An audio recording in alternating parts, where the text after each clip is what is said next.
Llegó la hora de tu encuentro con la discusión de temas de actualidad y de interés local e internacional. Actualidad Pública y sus panelistas están más que listos para analizar en detalle el acontecer y los temas de impacto en la sociedad. Te invitamos a la discusión en Actualidad Pública.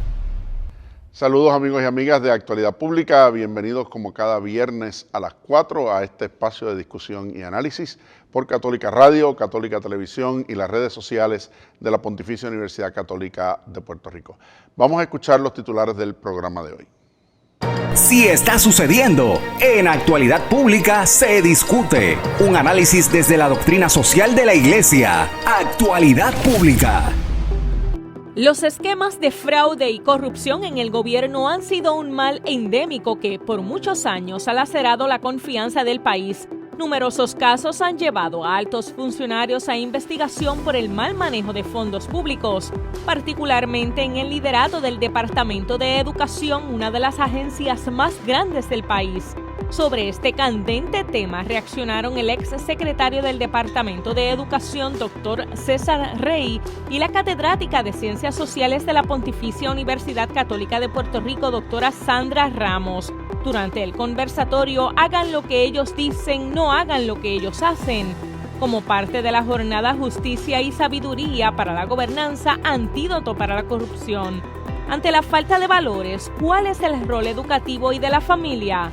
Hoy continuamos este importante análisis porque son las 4 de la tarde, hora de comenzar Actualidad Pública. Tú necesitas saberlo y el doctor Jorge Iván Vélez Arocho, junto a su panel de expertos, te lo explican. Actualidad Pública. Como cada semana, les da la bienvenida el licenciado José Frontera, vicepresidente de Asuntos Administrativos de la Pontificia Universidad Católica de Puerto Rico. A ustedes y a los compañeros del panel está con nosotros el doctor Jorge Iván Vélez Arocho, presidente de la universidad. Buenas tardes, Jorge. Muy buenas tardes, Josian. Buenas tardes, Lisa. Buenas tardes, Leandro. Y a todos nuestros fieles y queridos teleoyentes. Muchas gracias por estar con nosotros en esta tarde. El doctor Leandro Colón Alicea, vicepresidente de Asuntos Académicos de la Universidad. Saludos, Leandro. Saludos, Josian, Lisa, Jorge Iván, y un agradecimiento particular a nuestro público que nos sigue cada viernes. Muchas gracias. Y la licenciada Lisa Riestra Carrión, ayudante ejecutiva del presidente. Buenas tardes, Lisa. Buenas tardes, Frontera, doctor Colón, señor presidente, y a toda nuestra audiencia en este viernes de verano. En el programa de hoy estaremos conversando nuevamente sobre el precisamente conversatorio que hubo en la universidad como parte de este ciclo de sabiduría y justicia como alternativas a la corrupción, particularmente el foro titulado Hagan lo que ellos dicen, no hagan lo que ellos hacen, del que estuvieron participando el doctor César Rey y la doctora Sandra Ramos. En esta primera parte del programa volveremos a escuchar primeramente al doctor César Rey, quien estuvo hablando sobre la ética de la educación frente a la corrupción y a la economía informal. Y luego en la segunda parte del programa volveremos a escuchar y estaremos comentando la intervención de la doctora Sandra Ramos sobre la respuesta educativa ante los antivalores que se proyectan y que se viven en el país. Vamos entonces con la participación del doctor César Rey. Lo primero que hay que resaltar, primero, cómo se le falta a la ética de la educación con actos de corrupción, ¿verdad? Yo creo que, resumiendo lo que decía la doctora Ramos, obras son amores y no buenas razones, ¿verdad? Hay un ejemplo que en el caso de un secretario de educación o secretaria de educación tiene una magnitud distinta y tal vez superior a la del propio gobernador o gobernadora, porque es el que está formando ese liderazgo. Y al menos eso fue lo que más yo tuve presente y todavía tengo presente como educador, porque como señalábamos anteriormente, uno se convierte en un ejemplo permanente para la ejecución de un futuro. Así que la situación que enfrentamos hace 20 años atrás fue una situación, primero, penosa por la naturaleza del crimen. Segundo, que ocurra en el Departamento de Educación, donde la ilusión, el proyecto de futuro, donde la transformación del conocimiento y de la dignidad de un pueblo a través de la educación está todo el tiempo sobre la mesa, ¿verdad? Y todo el tiempo está retado. Que el país y que los niños, las niñas y los educadores se sintieran traicionados por esa confianza. Yo creo que eso es algo a pensar, a elaborar. A mí me tomó muchísimo esfuerzo el tratar de transformar lo que yo le describía en aquel momento a algunos compañeros y compañeras, que era el Ground Zero, que fue el efecto del derrumbe de las Torres Gemelas, porque justo ese año 2001, en septiembre, ocurre el 9/11. En esos meses que empieza a salir a flote lo que había en el Departamento de Educación. Yo creo que fue penoso y yo creo que eso marcó no solamente la historia de Puerto Rico, sino marcó la historia del Departamento de Educación. Así que, ¿cómo transformar eso desde un punto de vista educativo? ¿Cómo utilizar eso sin caer en los personalismos, sin caer en la política penosa, sin caer en la demagogia? Todo esto que está tan viciado también en nuestro ambiente político, ¿cómo hacerlo con la honestidad, con la dignidad y con el respeto también, ¿verdad?, al país? Porque, bueno, no podíamos aprovechar la coyuntura para capitalizar sobre el proceso, tal vez, de desgracia que vivió el país, ¿verdad? Yo creo que ahí hay una reflexión que tardaríamos varios seminarios para describirla. Creo que se trabajó el carril de la educación, se trabajó el carril de la sanación también, perdónenme el término, pero el healing process, ¿verdad?, que le llaman los norteamericanos, era un proceso de sanación de algo que era inexplicable. Y a medida que fue saliendo el proceso de fraude, ¿verdad?, y de corrupción, era más grave tratar de enfrentarlo desde el punto de vista de esa sanación. Lo penoso es que 15 años después se repita el fenómeno, ¿verdad? Porque, bueno, uno hubiera pensado que aquello cerró un capítulo y nos ayudó a levantar un proceso. Pero, pasados los 15 años, se vuelve a repetir el fenómeno de la manera, ¿verdad?, más abierta, más descargada también y más descarada. Y lo digo con mucha pena, pero creo que eso hace cierto el derrumbe de las instituciones, ¿verdad? Eso hace que la desconfianza, sobre todo en un proceso educativo, pues se pierda. Pero voy más lejos. En 15 años ha habido 12 secretarios de educación, y yo creo que eso de por sí habla de una inestabilidad, habla de una inconsistencia, de la coherencia que hablaba la colega, habla de que no existe un proyecto porque el proyecto educativo se monta sobre bases personalistas, ¿verdad?, sobre quién es la secretaria o el secretario. De hecho, cuando se trae a una persona fuera de Puerto Rico para asumir la secretaría es porque se quería despolitizar y no estaba viciada con los actos de corrupción. Y, de nuevo, yo creo que eso el país lo tiene que analizar de la manera más objetiva. Eso requiere la reconstrucción, ¿verdad?, de un proyecto educativo de este país. Proyecto que entonces no nos podemos quejar de los actos que permanentemente estamos viendo en la prensa, porque ya trae una historia de ejemplaridad nefasta, ¿verdad?, y de ejemplaridad negativa. Los procesos de la gobernabilidad o de la gobernanza en las distintas dependencias, y el Departamento de Educación no quedó exento de eso. Quiero llamar la atención aquí sobre educación, porque el proceso educativo es el proceso tal vez más noble que tiene cualquier sociedad, y no me cabe la menor duda que la responsabilidad del Departamento de Educación inclusive supera la responsabilidad de la gobernabilidad y del Ejecutivo, ¿verdad? Creo que tiene un peso moral muy único, y estos dos hechos, pero en el entremedio hay una cantidad de situaciones también particulares, como las empresas privadas abusan de ese espacio para capitalizar, porque no pensemos estrictamente que la corrupción viene del servicio público. Hay oferta porque hay demanda, ¿verdad? Hay oferta porque alguien ofrece algo a cambio. Lo que pasa es que hay una vieja tradición, desgraciadamente, también bastante conspicua, de que se exonera a la empresa privada cambia de nombre, cambia de etiqueta, y probablemente gente que estaba hace 20 años en el Departamento de Educación hoy pueden estar bajo otro nombre y bajo otra etiqueta. Eso sí es peligroso. Eso sí es perverso también dentro de lo que supone la gobernabilidad. Pero aquí hay cierto grado de indulgencia, ¿verdad?, con este tipo de realidad, sin quitarle responsabilidad al funcionario público. ¿Por qué menciono eso? Y con esto resumo. Bueno, porque yo creo que el Departamento de Educación podría hacer hacerse un estudio de caso de cómo los elementos en el intermedio que va desde supervisión, desde las convocatorias para las plazas, desde los contratos para servicios particulares, se hacen fuera de regulaciones, aunque el Departamento de Educación sea uno de los departamentos que teóricamente está más regulado. Y su señoría, Víctor, como legislador, eso lo vivió, lo fiscalizó y lo viste de múltiples maneras.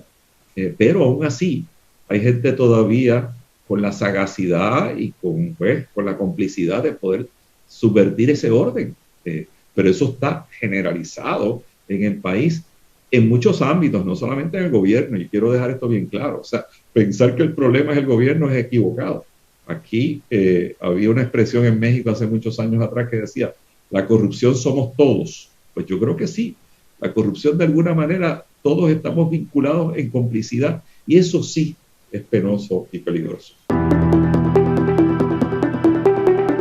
Es interesante cómo esto que señala al final el doctor César Rey enlaza muy bien con lo que compartíamos hace unas semanas en el conversatorio del secretario de Justicia y la licenciada Sonia Vélez, con esa idea del abuso del sistema también por parte del sector privado y cómo se presta para eso. Yo hablaba con una persona este fin de semana sobre algunos proyectos de reforma que se están trabajando desde algunas agencias de gobierno, y me planteaba la preocupación seria por la desconexión que hay entre el alto liderato de algunas agencias y las estructuras intermedias dentro de esa agencia, que no permiten entonces que el cambio que se está tratando de implementar o de modelar realmente permee, porque esos son los que van a estar allí siempre, y cambien los secretarios, no cambien los secretarios, se mueva la gente, no se mueva. O sea, ¿quién está haciendo realmente la obra? ¿Quién está haciendo realmente la gestión? Y el otro punto que quería, antes de pasar con todos los compañeros del panel, es esa idea del rol particular del educador como ejemplo permanente para aquellos a quienes forma. O sea, el hecho de que dejan de ser tus estudiantes no quiere decir que dejan de mirarte como un modelo de lo que tú les quisiste enseñar, no solamente en las materias que aprendieron, sino también como modelo profesional. Y cuánto puede haber de efecto del antitestimonio del escándalo cuando a quien uno ha mirado como un modelo cae, ¿verdad? Como pasa como mencionaba el doctor Rey, con dos casos particulares de secretario de Educación, pero sobre eso comentaré un poco más adelante, presidente. Sí, queda muy claro en la presentación del distinguido universitario y amigo, doctor César Rey, que tener en nuestro entorno a personas coherentes, particularmente a maestros, es uno de los regalos más hermosos que una sociedad o una comunidad puede hacernos. Así que poder identificar, poder proponer, poder dejarnos acompañar por personas coherentes es un gran valor comunitario. ¿Por qué? Porque tener personas cercanas coherentes, y vuelvo, insisto, que esto es particularmente importante para los estudiantes, tener en nuestras relaciones con los estudiantes personas coherentes, hablando de los maestros, hablando del personal no docente, tiene unos beneficios extraordinarios sobre el proceso educativo y también por los valores de los estudiantes, ¿verdad? ¿Por qué? porque el estudiante que tiene un profesor coherente, esa persona le brinda paz. ¿Por qué? Porque sabe que puede confiar en ese profesor o profesora. Pero también una persona coherente le da ejemplos de virtudes y valores que el facultativo, el maestro, encarna en su vida. Pero algo que mencionaba el doctor César Rey, una persona coherente fomenta la esperanza en las personas que están a su alrededor. Decía él que lo importante que era que el Departamento de Educación, las personas que estuvieran como maestros y maestras, fueran ejemplos permanentes de coherencia. ¿Por qué? Porque la persona coherente traía ilusión, dice César Rey. Segundo, le presenta un proyecto, la posibilidad de un proyecto de futuro a los estudiantes. Y también les recuerda la esperanza para transformar, que se puede transformar la vida, que se puede transformar la comunidad, que se puede transformar la patria. Entonces menciona el doctor Rey que lo que se ha visto, él mencionó y dijo, 12 secretarios en 15 años. Es una tragedia. Es una tragedia gubernamental. 12 secretarios en 15 años. Entonces él utilizó dos palabras que fueron muy poderosas. Eso fue una traición y eso fue algo muy penoso. Entonces yo termino mi intervención siguiendo un ejemplo que él dio, con una pregunta importante. ¿Puede haber sanación total? Porque él planteó que ante la corrupción, la sanación era importante. Pero entonces yo pregunto, ¿puede haber sanación total si la herida se abre continuamente? Una persona que tenga una herida y va al proceso de sanación y cada cierto tiempo vuelve la herida y se abre. ¿Puede haber sanación? No puede haber sanación. ¿Puede haber reconstrucción si cada cierto tiempo se destruye lo que se ha construido? Hemos pasado por todas estas situaciones más recientes de la corrupción, se han empezado a hacer esfuerzos y dentro de un corto periodo de tiempo tenemos el miedo de que vuelva de nuevo a surgir el tema de la corrupción. ¿Es posible reconstruir al país como tantas veces se ha planteado cuando cada cierto tiempo destruimos lo que se ha construido? Sí, gracias, José. Permítame hacer un breve comentario sobre un punto que al principio de este conversatorio trajo el doctor César Rey y que por no haber podido estar presente anteriormente, pues no lo traje a colación. Él menciona, hace referencia a la diferencia entre gobernabilidad y gobernanza. Y es como la diferencia entre lo que es eficiente y lo que es óptimo. O sea, la gobernabilidad tiene que ver básicamente con cuántos objetivos se han logrado, cómo los medimos, etcétera, etcétera, etcétera. La gobernanza, además de eso, pues va más allá y incorpora, entiendo yo, valores, incorpora juicios, que no están en puras métricas objetivas. O sea, la distinción esa me pareció interesante y quería hacer ese breve comentario. Con relación al otro punto, a la importancia de la educación, wow, la educación, y se mencionó en el conversatorio, es como el antídoto de la corrupción. Pero entiendo yo que aquí, y eso lo comentó el presidente anteriormente,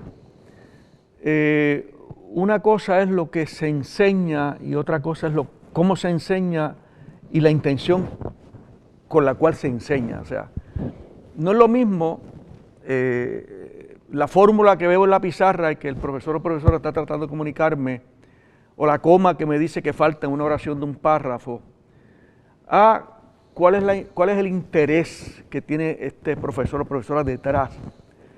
Aquí hablamos entonces de precisamente el tema de la coherencia, el tema de en qué medida ese profesor o profesora, además de objetivamente tratar de enseñarme unos conceptos, me enseña es un modelo, lo que en inglés se llama un role model. Es un modelo en el cual yo veo unas virtudes que le dan esperanza, como decía Jorge Iván ahorita, al estudiante. O sea que, y de hecho yo puedo decir, ¿verdad?, por ser más viejo y Jorge Iván también, porque somos más o menos de la misma época, que nuestros maestros, particularmente nuestros maestros en escuela elemental, intermedia, superior, eran personas esencialmente coherentes, eran personas que uno veía detrás de lo que trataban de comunicarnos y de los conceptos que querían llevarnos, veíamos algo más, veíamos una pasión, una motivación, un interés por crear en nosotros personas, ¿verdad?, de bien. Y ahí viene la educación como antídoto, ahí es que está la raíz y la semilla de la educación como antídoto de la corrupción.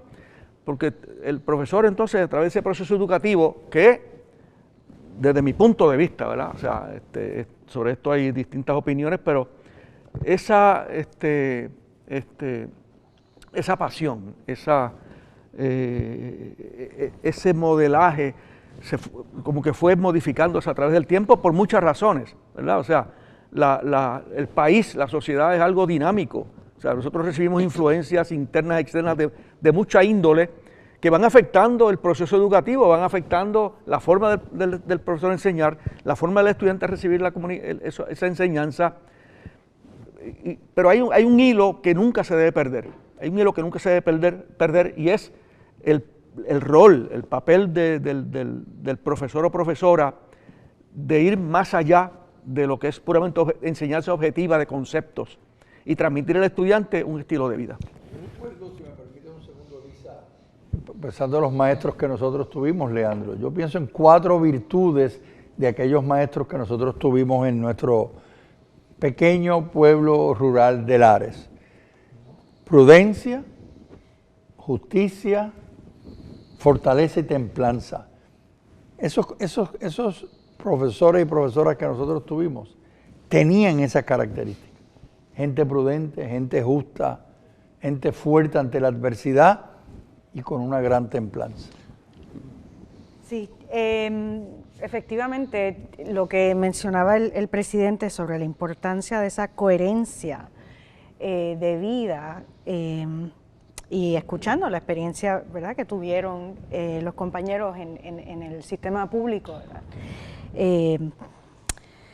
Pues sí, en esa primera intervención del presidente reflexionaba que esa coherencia es necesaria, que esté presente en todos los aspectos de la vida de esos maestros o de quienes tengan un cargo, ¿verdad?, de responsabilidad, autoridad sobre otros. Podemos pensar en los padres, en cada uno de nosotros, ¿verdad?, que ocupamos un puesto, ¿verdad?, en la sociedad, en un trabajo. Esa coherencia, estamos llamados a vivirla en todo momento, no solamente cuando estamos en un acto oficial, ¿verdad?, o profesional, sino también en nuestra vida personal, ¿verdad?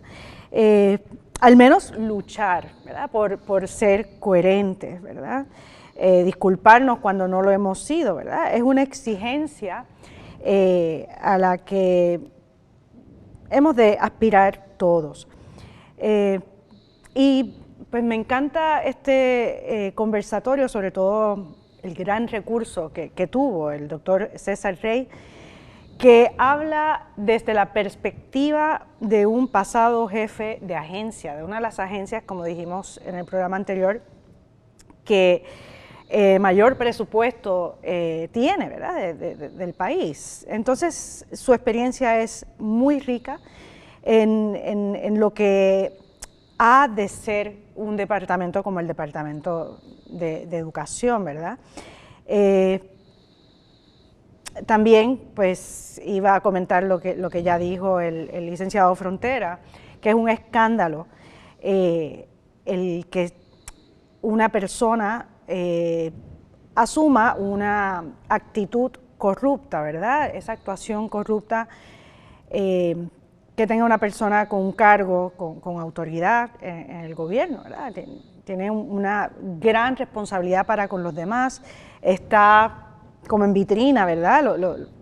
Lo vemos todo el pueblo de Puerto Rico, entonces pues no puede pensar, bueno, pues lo más seguro es que no me van a coger, ¿verdad?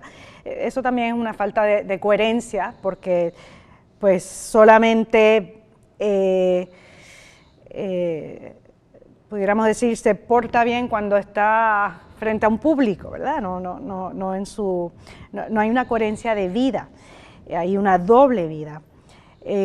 Pero me pareció muy interesante que también trajera a colación el pasado secretario de Educación esa oferta de soborno, que también es un delito, ¿verdad? Habla de esos contratistas que disuelven su corporación y crean otra, y posiblemente, ¿verdad?, han sido la causa por la cual, después de muchos años, ¿verdad?, de entremedio de un secretario de Educación convicto a otra secretaria de Educación, pues porque se han mantenido esos contratistas alimentándose de esta agencia que tiene uno de los presupuestos mayores del país. ¿Qué puede influir? Pues quizás la economía subterránea, esa mentalidad de que el fin justifica los medios, la búsqueda de enriquecimiento personal aún a costa del gobierno, cometiendo actos ilegales, a través de la influencia indebida, conflictos de intereses. A veces, ¿verdad?, en las auditorías han surgido personas que ocupan puestos en agencias que a la hora de adjudicar subastas no han seguido los procesos, quizás han dado a la compañía que quieren favorecer pues los datos de los costos que han presentado otros postores para que ellos se lleven el contrato. De nuevo, es falta de coherencia a todos los niveles, y ahí es donde hemos de construir, ¿verdad?, en esa educación de virtudes. Quería volver sobre eso precisamente a lo que dije al principio, porque el escándalo en educación, y lo digo con toda franqueza desde aquí, para mí es comparable como el escándalo cuando ocurre dentro de la iglesia, porque es precisamente el testimonio del escándalo, ¿verdad? El antitestimonio por excelencia. Claro. Entonces, cuando uno, ¿verdad?, tiene una figura como el secretario de Educación, que como decía César, es incluso superior al gobernador en ese sentido, porque es la figura que tú propones como modelo a todos los que están en el sistema educativo, y esa figura falla y genera con ello desconfianza, no solamente en él como persona, sino en la gestión del sistema completo. Pues, ¿qué se puede decir cuando el escándalo proviene desde el lado de la iglesia, donde el escándalo no solamente habla de la persona que lo produce, sino que tiene un efecto en cuanto la gente confía, cree e incluso en la vida de fe de la gente? Así que ese efecto de desconfianza, de abuso del sistema, del antitestimonio, del personalismo, que es una de las cosas que el Papa ha señalado también cuando habla de la corrupción desde ese ámbito, pues tiene un efecto que va mucho más allá que lo que pueda implicar esa persona o lo que pueda ser y pasar con esa persona. Y me parece que desde esa perspectiva, ¿verdad?, pues tiene toda la razón el doctor César Rey en lo que está planteando. Vamos a la pausa, enseguida regresamos. Esto es Actualidad Pública por Católica Radio, Católica Televisión y las redes de la Pontificia Universidad Católica de Puerto Rico. Crisis energética, políticas públicas, manejo de la deuda del país, asuntos de la iglesia, violencia, en fin, asuntos de importancia que impactan la sociedad. Por eso es Actualidad Pública. Regresamos, amigos y amigas, a Actualidad Pública por Católica Radio, Católica Televisión y las redes sociales de la Pontificia Universidad Católica de Puerto Rico.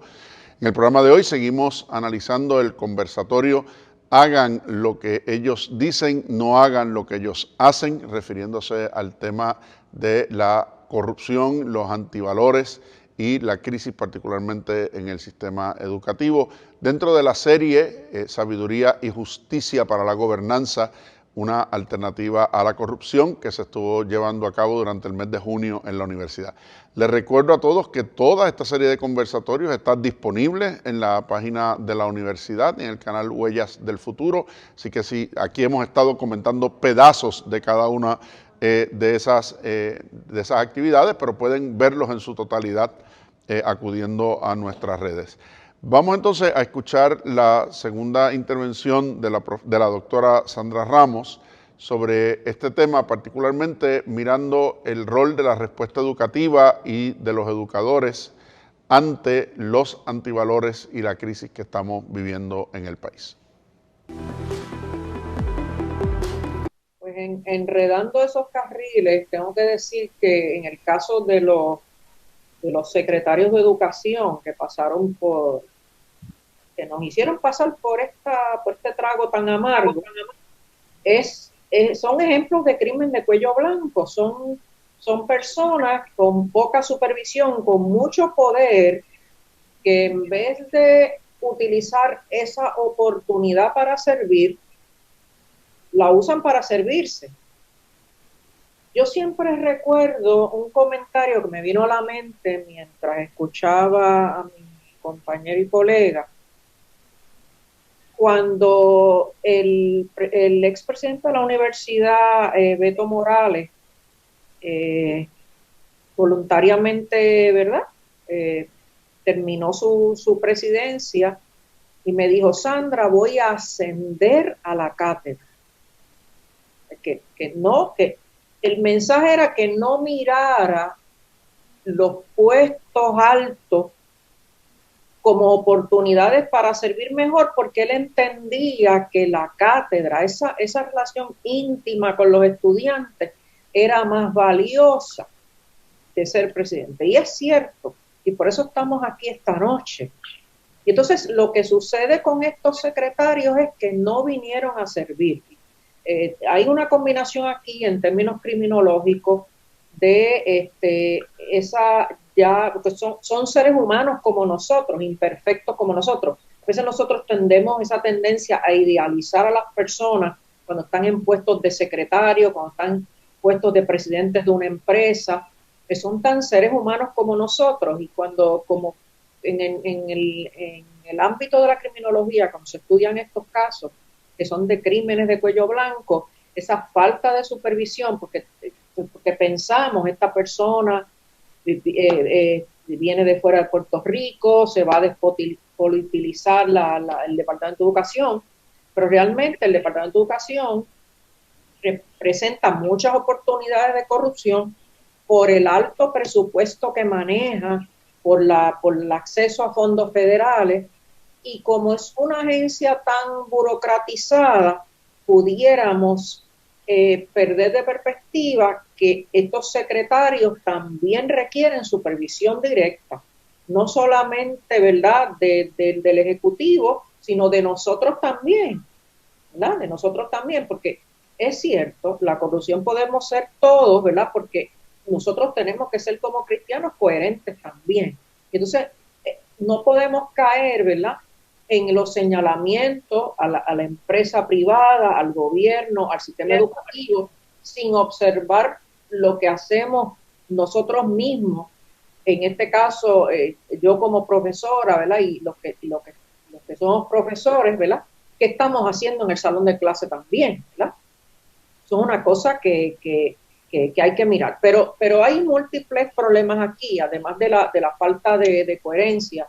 Está el problema de que son seres humanos con nosotros con imperfección, y entonces hay que ver cómo es que se usa ese poder. Ese poder no se está usando para la formación, ¿verdad? Por eso es que un secretario de Educación, ¿verdad?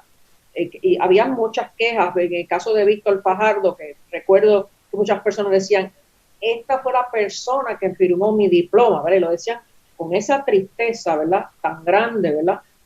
Y yo quisiera, ¿verdad?, la próxima intervención, ir un poquito a hablar de lo que pasa en el salón de clase, ¿verdad? Lo que esperan los estudiantes de nosotros y esa incoherencia que a veces los profesores, ¿verdad?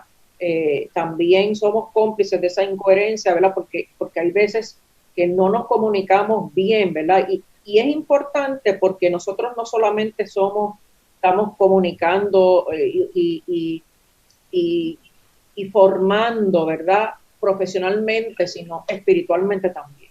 Así que voy a hablar un poquito de eso más adelante. Y un poco, nosotros tenemos que estar pendientes de lo que hacemos. Por ejemplo, como profesores, ¿verdad? Pues nosotros debemos ser coherentes, pero también hay que aclarar cuáles son los valores que nosotros vamos a modelar, ¿verdad? Porque hay veces que el valor es ganar mucho dinero, ¿verdad? Una de las cosas que nosotros necesitamos trabajar con nuestros estudiantes por la pandemia que nos llevó a vivir de forma virtual y trabajar y estudiar de forma virtual, comunicarnos de forma virtual, es que hay muchas personas que piensan, mira, yo puedo ser un influencer y ganar mucho dinero, ¿verdad? Pero la realidad es que hay unos valores y unos contravalores que deben formar parte no solamente del modelaje que damos a nuestros estudiantes, porque van a ser los futuros políticos, altos ejecutivos, ¿verdad? Nosotros queremos una formación, no solamente el conocimiento de especialidades, sino de unos valores, ¿verdad? Y por eso es que hice esta lista, ¿verdad? Para que nosotros evaluáramos un poquito qué valores son los que estamos, ¿verdad? Porque hay una filosofía de estas, o psicología mal llamada positiva, ¿verdad? Que a veces que dice, pues mira, tienes que ser indiferente, tienes que ejercer autocuidado, y hay veces que llevamos ese autocuidado a no preocuparnos ni siquiera por el otro, ¿verdad? Así que podemos volvernos indiferentes y eso es un contravalor. ¿Y cuál es el valor? Ser caritativo, el bien común o el interés personal, ¿verdad? Que lo vimos con todos estos ejemplos del alcalde de Cataño y secretarios de agencia, y por qué no, de la empresa privada hemos visto también esos contravalores, ¿verdad? El éxito o ser notorio, ¿verdad? Y ahí, pues, un poco esa filosofía de que hay que consumir, que yo tengo que demostrar que estoy bien con todo lo que yo puedo comprar para mí, ¿verdad? Carros, joyas, ¿verdad? Y recuerden que estamos en un momento, ¿verdad?, de una espiral inflacionaria que coloca a los bienes de lujo en una situación de que déjame comprar ahora, porque después se va a poner más caro, y por eso es que se disparan los precios de los artículos de lujo también, ¿verdad? Esto es bien complicado. Y me remito al el comentario del doctor César Rey hace un ratito, ¿verdad? De la pequeña cantidad, ¿verdad? Comparado con en la tasa de participación en Estados Unidos un 63%, quizás un poquito más, ¿verdad? Entonces, ¿cómo es que circula tanto efectivo por ahí, ¿verdad? Pues porque no podemos ni siquiera medir el impacto de la economía, de esa economía informal y legal, ¿verdad? Porque hay también una economía que no es formal, ¿verdad? Que tampoco está aportando y que el secretario de Hacienda lleva esta cruzada, ¿verdad? Pero un poquito, ¿verdad? Es porque la gente quiere salirse con la suya, no quiere cooperar, ¿verdad? Prefiere apropiarse de la iniciativa ajena, prefiere mandar en vez de dirigir, prefiere manipular en vez de liderar, ¿verdad? Prefiere la cantidad que la calidad de vida, ¿verdad? Y cuántas cosas tengo, ¿verdad? La impostura alejándose de la sensibilidad social y la discriminación, que es un antivalor a la inclusión, ¿verdad? Y un poquito, ¿verdad? ¿Qué es lo que nosotros, ¿verdad? Podemos, ¿verdad? Visualizar, ¿verdad? Quiero, ¿verdad?, terminar mi parte con esta percepción que a veces los estudiantes tienen del proceso de formación y qué es lo que está en la mente del profesor. Porque recuerden que nosotros estamos formando estos servidores públicos, estos empleados de la empresa privada, estamos formándolo, ¿verdad? Hasta qué punto esa corrupción que se ha presentado, somos un poquito cómplices, ¿verdad? Y en la formación, cuando nosotros nos enfrascamos en solamente el conocimiento de la especialidad, y es una formación no explícita, no intencionada, ¿verdad? De memorizar cosas, pues entonces nosotros estamos, ¿verdad?, descuidando lo que son los valores que presenté hace un momentito, ¿verdad? Y entonces hay veces que hacemos una justaposición a los intereses, ¿verdad? Y entonces queremos que el estudiante memorice, que aprenda, ¿verdad? Y entonces caemos en una descontualización, un interés personal sobre el interés colectivo, sin formación ciudadana, ¿verdad? Porque entonces pensamos que entonces le toca, ¿verdad?, le toca a otra persona y no a nosotros, ¿verdad? Y ese es el peligro, ¿verdad? Y ahí es que tenemos la desconexión, ¿verdad? Pero por otro lado, ¿verdad?, ¿cuál es el desafío que tiene un profesor en esos procesos formativos? Pues miren, nosotros tenemos como profesores, si nosotros queremos una mejor sociedad, porque el sistema educativo ya quedó, ¿verdad?, evidenciado con esta conversación que hemos tenido hasta ahora del protagonismo de la educación. Entonces, ¿cuál es el desafío? Pues nosotros tenemos que ampliar el concepto de ciudadano, de llevarlo desde que sea un mero elector, ¿verdad?, que lo recordemos solamente en el proceso eleccionario, a ser un actor social, superar el vínculo con lo político, ¿verdad? Que la política básicamente esa actividad que lleva al bien común, ¿verdad? La definición positiva de política, ¿verdad? No la definición de tantos expertos en política que están en la radio, en la televisión, ¿verdad? Porque todo el mundo es experto ahora, ¿verdad? Y nosotros tenemos que tratar de potenciar el análisis colectivo sobre el individual. Si nosotros hacemos esto en los salones de clase, nosotros vamos a estar formando ciudadanos con valores, y eso es una cosa que nos toca a cada uno de nosotros como profesores, ¿verdad? Y aquí un poquito hablando, ¿verdad?, de la santificación del trabajo, ¿verdad? Porque nosotros tenemos ese poder en el salón de clase. Regresamos, amigos y amigos, a esta conversación, a este diálogo, ahora en torno a lo que hemos escuchado ahora de la doctora Sandra Ramos. Y me parece que esa contraposición de valores versus antivalores que nos presenta la doctora Ramos ha sido extraordinaria. Y pienso en algo que Leandro siempre ha insistido. Llevamos muchísimos años teniendo un modelo educativo que educa para ser empleados, no para generar empleo. Pues, y por lo mismo, llevamos muchísimo tiempo con un sistema educativo que educa para los intereses personales, incluso de ver la propia educación como un commodity, como un bien de consumo personal, y no hacia unos intereses más amplios y hacia unas visiones distintas sobre lo que corresponde al ejercicio del poder, al ejercicio del bien, y a esa diferenciación a la que hacía referencia Leandro en su intervención anterior, según lo que planteaba César, de la eficiencia versus lo óptimo. Yo creo que esa contraposición que ha presentado la doctora Ramos va en esa dirección, ¿verdad? Todo esto sí es posible que genere eficiencia y que te genere riqueza y que te genere algún sentido de bienestar, pero eso no trae ni la excelencia, ni trae lo óptimo, ni trae la felicidad para nadie. Así que, y esa conclusión final, bueno, pues hay que salir de la visión del ciudadano como un mero elector a un concepto de ciudadanía participativa y de acción social más amplia. Presidente. Sí, yo encontré muy interesante el acercamiento de la muy estimada amiga, profesora universitaria Sandra Ramos, con respecto al tema de la supervisión.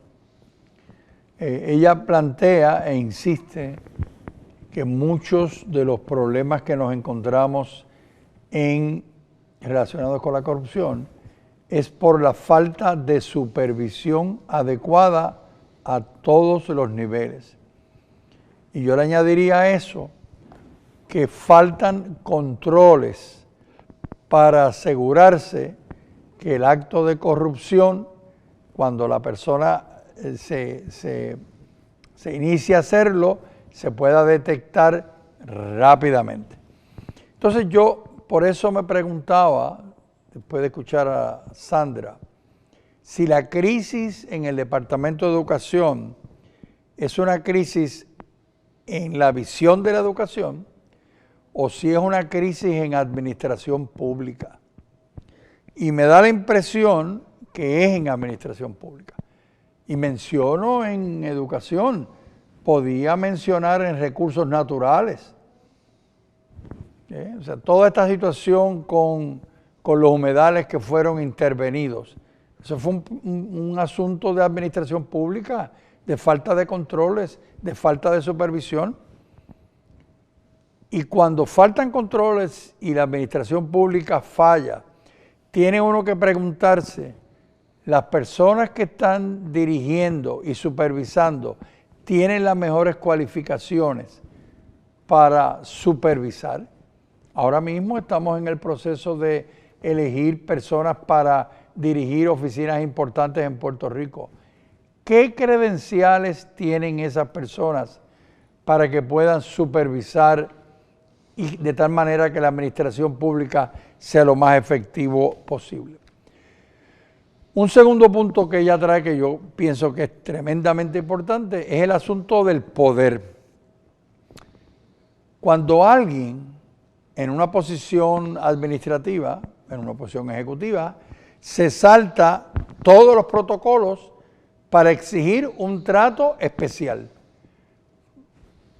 por las razones que sea, porque conozco a esta persona, porque yo creo que yo me lo merezco, como decía aquel famoso anuncio de televisión, y entonces se salta todos los protocolos y pide, a veces no pide, exige un trato diferente a lo que se debe hacer conforme a los protocolos, simplemente por ocupar una posición.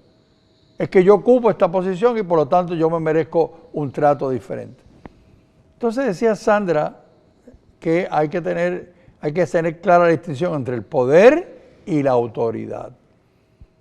La posición lo que le da a un individuo es la autoridad para ejercer. El poder es algo que emana de la relación con las personas. Pero hay muchas personas no lo tienen claro y se anclan en el poder y se olvidan de la autoridad. Así que es muy importante porque uno puede confundir una cosa y la otra. Yo planteo que lo importante es valorar la autoridad y segundo, vigilar el concepto del poder que tenemos porque nos puede llevar por el camino equivocado. Yo voy a hacer algunos comentarios, ¿verdad?, que tienen mucha relación tanto con los planteamientos del doctor Rey como de la doctora Ramos. Pero antes, y abundando en la línea anterior de cómo el profesor o profesora, ¿verdad?, constituye no solamente un medio de enseñar, sino de transmitir esperanza, valores, etc. El título de este conversatorio, el subtítulo, hagan lo que dicen, no lo que hacen, ¿verdad? Haciendo referencia al pasado, ¿verdad? De nuevo, como comentábamos ahorita, Oribán y yo, en el pasado uno podría decir, hagan lo que dicen y lo que hacen. O sea, eso es lo que ha cambiado dramáticamente, ¿verdad? Y quería puntualizar eso. Otro asunto importante que afecta y está vinculado con estos planteamientos de nuestros ponentes es en qué contexto nosotros analizamos todas estas problemáticas, ¿verdad? El contexto económico, social, histórico, etcétera, es muy importante. Nosotros sabemos que hoy, en estas últimas décadas, el adelanto tecnológico ha sido mucho más rápido que en décadas pasadas, que en décadas del siglo anterior. Cambios acelerados en las comunicaciones, en cambios acelerados en la tecnología, en globalización de los sistemas, etcétera, etcétera, etcétera. Y eso afecta también toda esta problemática, ¿verdad? En el pasado, o sea, yo recuerdo y he dicho en otras ocasiones que cuando yo llegué a la Universidad de Puerto Rico a estudiar mi primer año en Río Piedras, la doctora Belén Barbosa del Rosario, en el curso de Ciencias Políticas, me tiró en las manos la política de Aristóteles, que aquello era para mí chino, aquello era chino para mí. Y yo tuve que correr a meterme a la biblioteca a buscar cómo se interpretaba aquello, ¿verdad? Hoy eso no es así.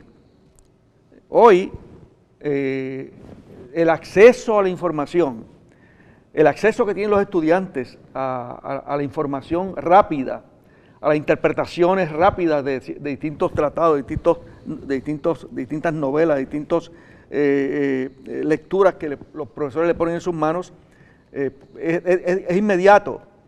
Incluso, ¿verdad? Y esto es lamentable y tiene que ver también con la corrupción, desde hace muchos años usted paga porque le preparen una monografía. O sea, ese servicio también existe, ¿verdad? Y es un elemento adicional dentro del tema de la corrupción. De manera que en el pasado el profesor era el que sabía. Para mí, cuando yo tomaba clases en la escuela pública, luego incluso en la universidad, para mí el profesor era el que sabía. Esa era mi fuente de enseñanza. Hacia ahí yo dirigía, yo buscaba el conocimiento ahí. Eso ha cambiado dramáticamente, ¿verdad? Al punto que hoy, pues, incluso hay estudiantes que de algunos temas saben más que el mismo profesor que está dándole la clase. O sea, todo esto ha cambiado. Entonces, eso en cierta medida también afecta la función del profesor o profesora, la función didáctica y la función como modelo, como un elemento que da modelaje a los estudiantes. Y obviamente, pues, esto es un tema más extenso, por ahí entramos en la importancia de que los sistemas educativos mantengan a los profesores al día en todos estos procesos educativos, procesos de enseñanza, métodos de enseñanza, etcétera, etcétera. Pero ese es un tema, ese es otro tema, ¿verdad? Añado un punto importante: cómo el sistema mira al profesor o profesora, cómo lo mira, cómo lo trata. Lo mira como un ente fundamental que transmite capital humano. Capital humano es todo ese conocimiento que el estudiante recibe, todo ese entrenamiento que recibe y que luego lo pone al servicio del país en el proceso de producción. Lo mira como un ente fundamental que transmite eso, o lo mira desde el punto de vista neoliberalista como una tuerca más en un proceso productivo. Eso es importante. Y ahí entramos en el meollo ¿verdad? de cómo se visualiza la educación en un sistema político y cómo se visualiza el profesor.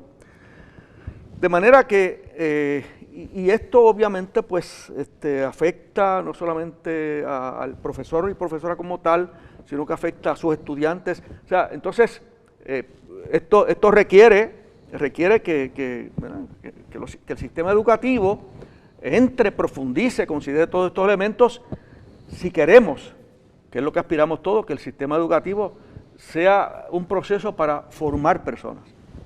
Lisa. Sí, el presidente en su intervención en la primera media hora de este programa mencionaba pues eso que escuchamos decir al doctor César Rey, de que en 15 años, ¿verdad?, hemos tenido 12 secretarios de educación. Y eso no trae estabilidad al sistema. Tampoco brinda esa confianza en el sistema público, ¿verdad? Esa confianza en la autoridad que añado, la coherencia da autoridad moral sobre las personas, ¿verdad? Pues esa autoridad no nos provee esa confianza.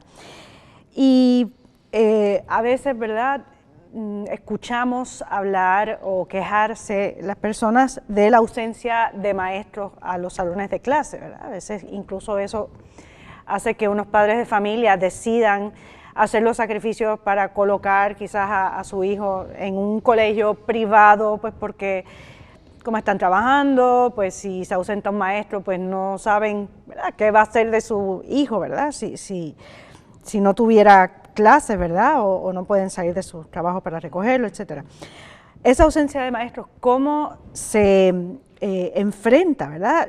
¿Y por qué? ¿Cuál es la causa? Falta de motivación, falta de supervisión, falta de controles, como también mencionó el presidente, pues no sé, pero hay que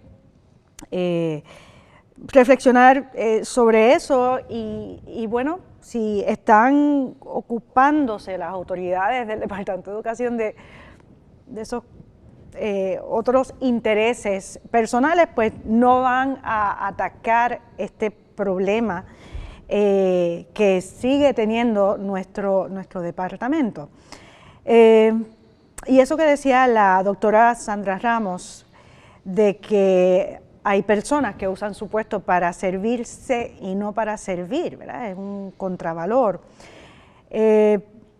Quizás es influenciado por esa actitud consumista, ¿verdad? Que, no, como ha señalado tantas veces el Papa Francisco, nos adormece en esa búsqueda de lo que trasciende, ¿verdad? Del verdadero bien, aunque no sea uno material, ¿verdad? El consumismo hace quizás que solamente nos miremos a nosotros mismos, ¿verdad? Que no nos importe la persona en su totalidad. No buscamos ese bien común que trasciende, que va más allá de ese inmanentismo de mirarnos, de mirar mi conveniencia, mi bien, sin estar atento a las necesidades de los demás, ¿verdad? Y pues ese inmanentismo pudiera ser compatible con una eficiencia, con una gobernabilidad, pero no con un servicio óptimo, con una gobernanza. Y finalmente, pues un comentario a lo que dijo el doctor Colón, porque también me recordó el Papa Francisco.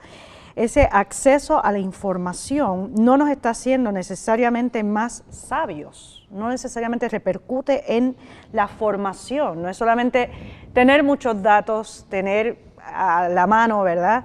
Pues todas las respuestas que queramos, sino la capacidad de tener ese pensamiento crítico, ¿verdad? De saber usar los datos para el bien. Yo iba en esa misma línea, Lisa, una relación con lo que decía Leandro.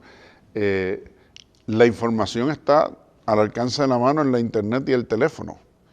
Y una de las cosas que criticaba a Sandra es el tema de la memorización. Entonces, realmente necesitamos una educación que dé datos para memorizar, o necesitamos una educación que esté basada en los criterios de uso de esa información, en cómo yo puedo a eso juzgar eso que tengo al alcance de la mano, determinar qué de eso sirve, qué de eso es bueno y cómo entonces eso lo pongo en práctica, ¿verdad? El concepto de la sabiduría de Aristóteles no era cuánto tú sabes, es cuánto puedes hacer con lo que sabes, ¿verdad? El concepto de la sabiduría práctica. Y yo creo que ese es uno de los grandes problemas. O sea, muchos maestros, muchos profesores, por el periodo en el que ellos mismos aprendieron, en el periodo que se formaron, estaban acostumbrados a eso, a que el maestro fuera la fuente absoluta del conocimiento. Pero ahora eso no está ahí, está aquí. Entonces, ¿cómo uno lo refleja o educa en función de los criterios necesarios para poder determinar qué de eso es bueno, qué no es bueno, qué sirve, qué no sirve, pero sobre todo cómo lo utilizo adecuadamente, que yo creo que es donde entra la crisis, para qué sirve todo ese conocimiento y todo eso que se sabe. Si no, como hubiera dicho alguno de mis profesores en otro tiempo, esos son datos, no es información. Mientras no puedas hacer nada con ellos, de nada te sirven. Tenemos que terminar, el tiempo nos traiciona. Gracias por acompañarnos una semana más en Actualidad Pública. Nos vemos la semana que viene. Esto es Actualidad Pública, una producción de la Pontificia Universidad Católica de Puerto Rico.